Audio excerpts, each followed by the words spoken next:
Okay. Hello and welcome to One Take Wonders, the show where the host is too poor to afford editing equipment and does it all in one take. Hopefully I got close enough. So today on our kind of quest around to find all the different genres so we can kind of focus in on the video games later, we are focusing today on Base Builders, which is, well, most of you will recognize the game when I put it up, but today we are focusing on games like Roller Coaster Tycoon. So, the definition, which I have coined because Google didn't have one, is a base builder, a game in which a player controls the focus or will of a population to build structures, buildings, or other kinds of things that will, benefit the population. So, in Roller Coaster Tycoon, you are the park developer. You build roller coasters to bring in people, and when more people come in, you get to build bigger roller coasters, and then which brings in more people, and so on and so forth.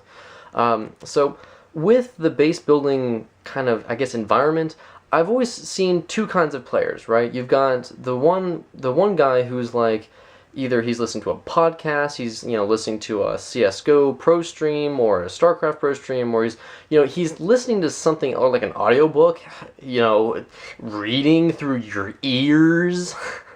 They're doing something else where it's like, if I'm, playing or I'm listening to a professional CSGO stream, I'm, playing a game like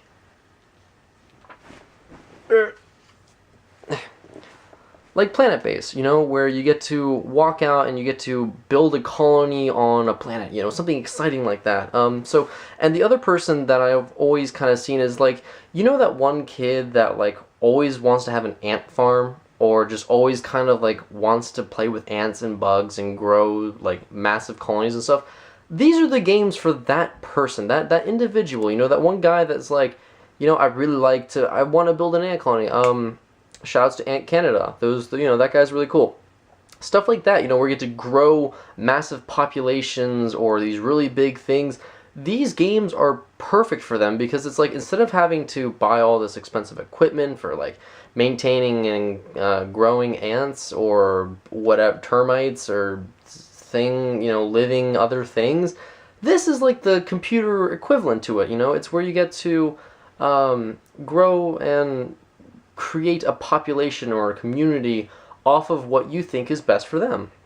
Now, the intent of a base builder, at least from what I have always seen, as it's like that perfect game where, like, if you've got like 30 minutes before you need to go to class, or you've got 15 minutes before you need to leave for work, this is like the perfect game. It's almost like a mobile, like, it's like a phone game, but on your computer. It's like something that you can play where it's like, do I really have time to play an entire game of like League of Legends?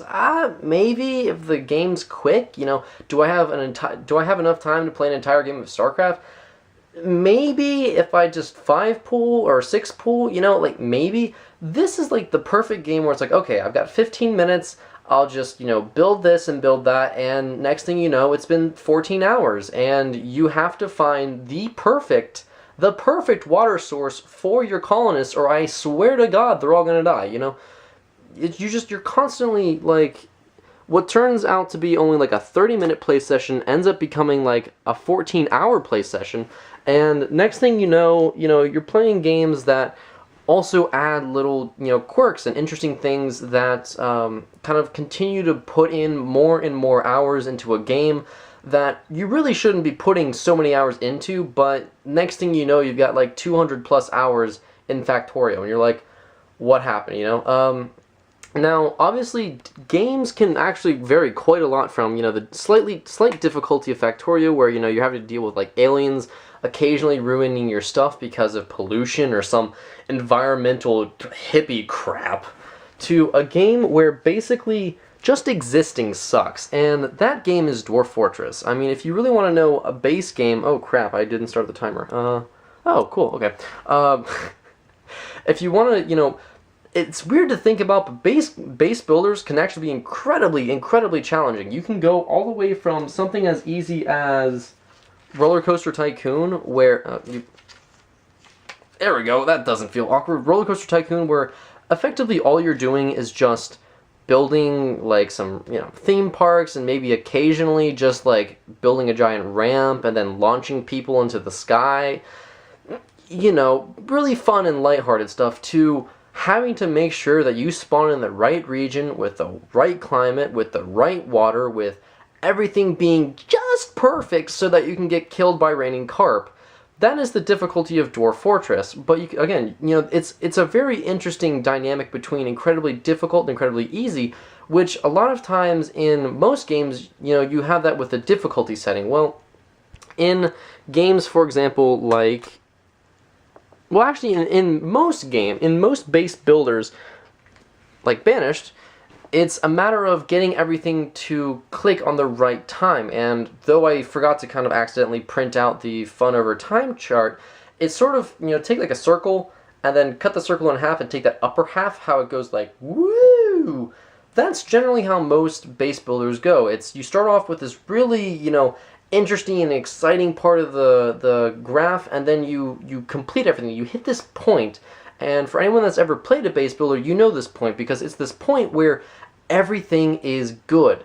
There is literally nothing that can happen that can kill your base, and at least for me personally, that's usually when I call it I win the game, where I've gotten to the point where in the game nothing can kill me. You know, my roller coaster amusement park has reached such a big and massive scale that if no one came in for the next 3 months, I would still be able to pay my lawnmowers to just mow the miscellaneous pieces of grass, or my entertainment, you know, guys to walk around for another 3 months. I'm not worried about losing. In Factorio, for example, you know, when you set up the gun turrets and you've got everything set up so you have a nice little wall around your environment, you're building trains to move everything, you can't lose. And that's kind of why I wanted to add that down part, because unless you're playing a game like I Want You to Die Fortress, you never really, you know, you never really find anything else interesting or exciting to do, which can obviously be a very big hindrance on how much you play the game. And that's kind of one of the reasons, okay, cool, why I see that a lot of, you know, this game is almost under the casual category, because unless you're playing something like Dwarf Fortress, it's really hard to, you know, experience a challenge. And I think, at least for me personally, one of the easiest ways I would think to get these games into something more exciting is maybe to have like certain buildings, you know, like every time you build this one thing, it like spawns workers, and then whenever the workers, you know, the workers will run off and grab resources, and then they'll bring it back to that building, and then like maybe like with enough resources you can build other structures, and then just like get like other, you know, you can like buy people from outside of your base to come in and like, you know, protect your base so that other people don't come in, and it kind of like kind of like the RTS games, kind of like StarCraft. You know, you just kind of like that.